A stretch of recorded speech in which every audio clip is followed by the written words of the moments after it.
please hit that subscribe button. Hey everybody. Better suited to win the Stanley Cup this season. If you are new to the channel, Washington Capitals, the Boston Bruins. Locked on and he scored! And we're live.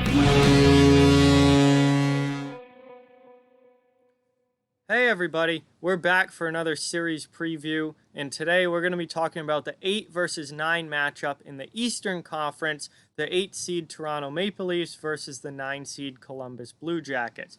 Before we begin, I have to ask that you please hit that subscribe button if you're new, and give this video a thumbs up if you haven't already, as those likes really go a long way in helping the channel.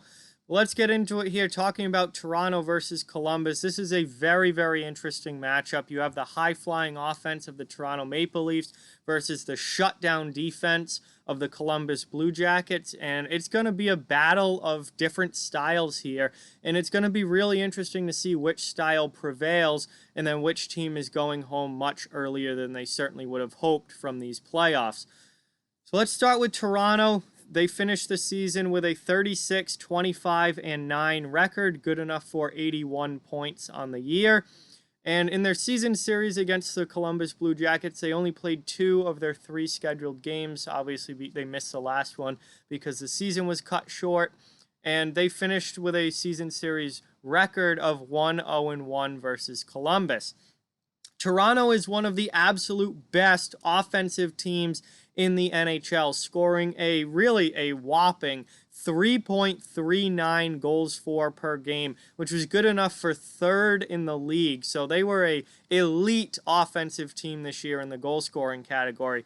However, as good as they were offensively, they are pretty bad defensively, giving up 3.17 goals against per game, which is all the way down at 25th in the NHL. So clearly, it's the offense that is making things go in Toronto, and the defense is a huge question mark for this team, as it has been for the last number of years heading into the playoffs. Do they have enough defense to keep the puck out of their own net to win a playoff series? They haven't been able to yet, but we'll see what happens this year. Their power play is extremely good at 23.1% with the man advantage, top 5 in the league, good enough for 5th in the NHL. However, their penalty kill, much like their defense, is not very good at just 77.7%, which is 21st in the NHL this year. So again, good offense, good power play, not so good defense, not so good penalty kill. Their leading goal scorer on the year was none other than Austin Matthews, who finished the year with 47 goals on the season and certainly would have been over the 50-goal mark had things continued normally. He also led the team in points this year with 80 points on the year. So a huge year for Matthews, really solidifying himself as one of the best goal scorers in the NHL and an elite player, for the Toronto Maple Leafs. Their leading penalty minute producer, Kyle Clifford, who came over at the later in the season around the trade deadline from the LA Kings. He had 68 penalty minutes between his time in LA and his time in Toronto this year. He is without a doubt the toughest player on the Toronto Maple Leafs, and he's certainly no surprise that he's the guy who has the most penalty minutes on that roster. Switching over to Columbus now. Columbus finished the year with a 33-22-15 record, also good for 81 points. Now, Columbus is the lower seed because it's based on point percentage, and Toronto had the slight advantage in point percentage over the Blue Jackets. Their season series record versus the Maple Leafs this year is 1-1-0. As we said, they did not get to play that 3rd game because the season got cut short. And Columbus, as far as style of play and offense versus defense, is literally the exact opposite of the Toronto Maple Leafs. They are one of the worst offensive teams in the league, scoring just 2.57 goals for per game, which was 27th in the NHL this year. However, on the other end of the spectrum, they are one of the absolute best defensive teams in the league, giving up only 2.61 goals against per game, which was good for 3rd best in the NHL as far as goals against go. So Columbus, literally the opposite, extremely good defensively, not very good offensively. They really struggled to score all year long.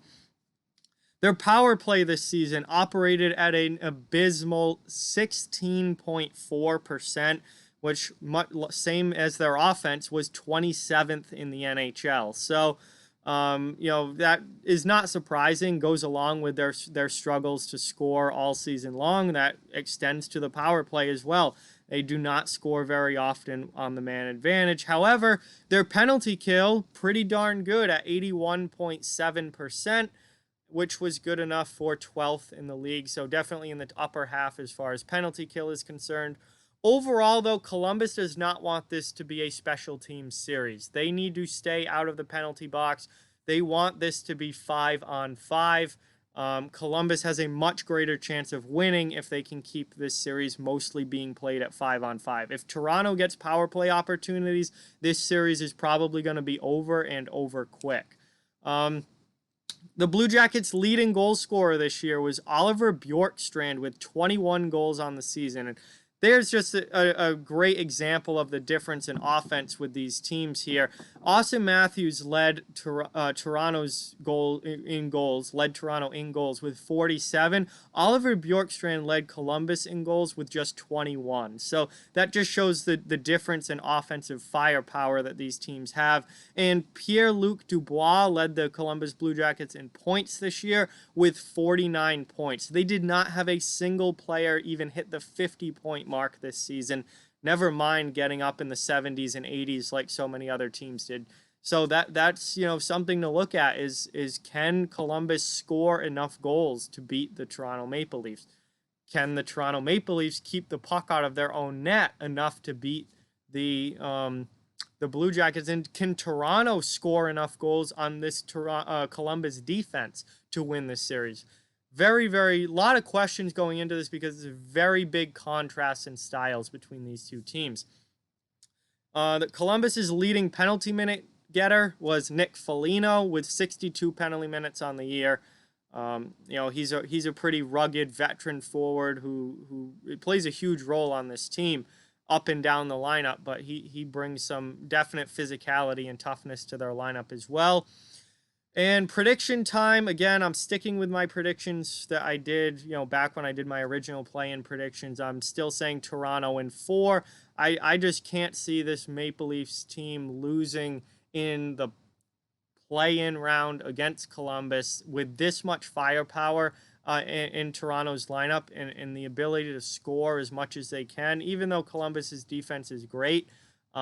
I think they're going to find a way to outscore the Blue Jackets. And the Blue Jackets' inability to score is what really, really worries me, because if Toronto even scores 3 goals in a game, they're probably going to win that game because Columbus probably is not going to be able to score 4. So I just think because, it obviously defense wins in the playoffs and defense wins championships.